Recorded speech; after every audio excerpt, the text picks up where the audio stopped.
إنا لله وإنا إليه راجعون. أبولتني سعودي عربية خيستي ألالتي دوته فرقا صدا موتم ما دار ريف فشي فلاني بدت دربان جاني أبا من شينا مار مانغت كرتن كنا جاني. السلام عليكم ورحمة الله وبركاته. سلام تالله سنجافتشو ربما واجبنا الرجل فيني سنجافت دم ليس سنجافت برا. أرمو كلمة وليك أمنا. أرمو كلمة وليانا. أرمو كلمة والبرد أبنا. يا دير سعودي. يا دير سعودي. يا بشويتو ربي سنا بشيسو. يا كأنيوتو ربي سنا كأنيسو. فو نمني جارتي إفي. Keessaafuu ilmoon ta'e osoo garaa jirtuu jechuudha. Akkami saaraa waadii dawaa sirriitti darban osoo ati duniyaa tanarra jirtu. Aboomaan mootummaatti yaammatiin mootummaa naasii fuutu. Haa waliinillee isin fuutu. Haasillee ajjeesani maqaa fituutee barati. Garuu ittaqullaa rabbii sodaadhaa yaa dhiira suudiidha. Rabbii guyyaa qiyaamaa san sodaadhaa duniyaa tanarraa galtanii. Miciyyoon tun dheengadda na dawwalattee jechuudha. Torbee lama dura na dawwalattee. Uffata naa ergeettee uffata bitee ergeefi dhadhaa keessa naa kaayee obboleettii diyya naman qabu asirraa jettee dhadhaa bitee keessa kaayee fi ergeef waadii dawaa sirriitti fuudhanii geessaniif jechuudha. Arra garuu ni duutee isiitiin du'a akka malee duutee isiitiin dhagee miidiyaa kanarratti hin arge. Isii saaraa waadii dawaa sirrii keessa darban. Laal suuraasi na gubbaa ni darban. Waan takka yoo fuutee jiraachisuu hin dandeenye.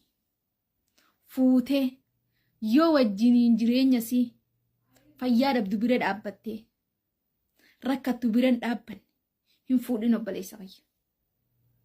Obboleettii tiyyata dhalaa dhiira biyyan beeynee hin heerumin. Dhiira biyya beeytuu dayyuusa dhagalaa fajaajaatti irra jira ilma ganta keetii yeroo. Dhiirti biyyan beeynee wallaahi la'aziim waan heerumanillee hin qabu, waan itti dhiyaatanillee hin qabu, waan wajjiniin rakkatullee hin qabu, waan wajjin dalagatullee hin qabu. Walitti gabbaanee ganaa dhiira suudara biyyaa jechuudha. Warra dhalaa akkana miidhu kana.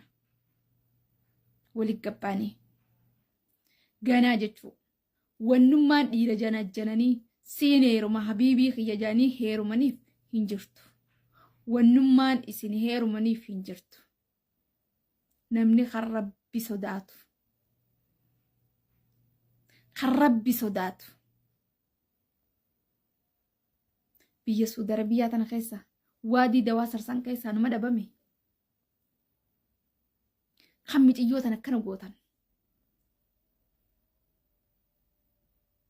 أنا وانين جيد بدو سنبيخو جسين آريخنا وانين جيد بدو سنبيخو والله العظيم وانين هساو سنبيخو خربنا شايدا قارو انت لكنا يسيقوتي في جارسة سيسان ربين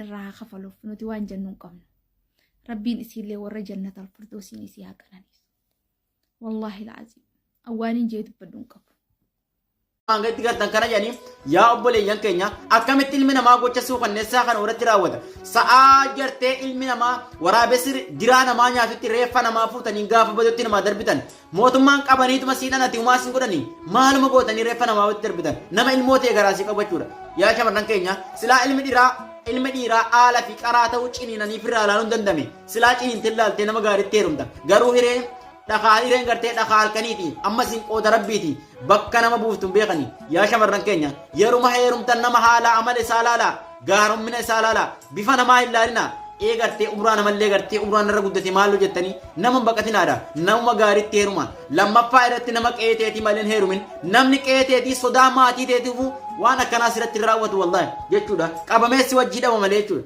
biyya arabaa keessatti bultiin baay'ee sodaachisaa jirti haala akkanaati eenyu bultitti wajjiseene bultii waliin jaaratame gaafa nuti soqonneessa akkana walitti geggeessu rabbi sodaa dhaamsa obbolummaa shamarran oromootiif akka wallaala kiyyatti dhiira maalummaa isaa hin beekne dhiira yoo inni gochan taane sirratti raawwate maatii isaa haadha abbaa isaa maatii tante qabuu hin dandeenye lammaffaa irratti dhiira umraadhaan sii gadi hoggan jedhu isin shamarran guyyaa isin guddis heerumtanii ennaan ni guddattan maaliif hiriyaa teessanitti akka hin heerumne ammas dhiira hoggaa wal janaa jantuu sititu dhiira hayaa namaa hin qabne dhiira kabajaa namaa hin qabne dhiira buta hin qabne dhiira jechuun laal maqaa dhiiraa uffatee deemu ka maal naan jedhanii fi maal jedhaniif irraa laallatti akka heerumu bifa isaa laaltanii qabeenya isaa laaltanii bareedina isaa laaltanii akka ilma dhiiratti heerumtanii aduuf hin dhabne biyya arabaa baddee jira biyya arabaa baddee dhiirti biyya arabaa illee badde walumaa galatti banne maa waan sobne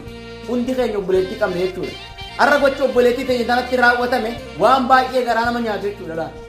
Silaa namni kun nama qe'ee isaa ta'e asitti darbee biraan deemu si gala garuu warraan tana darbamte rabbiin jannataan haa qananiisu wanni godhanis hin jirtu warri shamarranii haga kanarraa ifeeti maal naan jee namni dhiira sin jaalannetti jala deddeemtee itti heerumtu namni dhiira umraadhaan sin ginnetti heerumtu aduma afamuu teessa wallaahi aduu afamuu teessa gurra si calaw kun kabajaa sin qabu namni sin jaalanne jechuudha.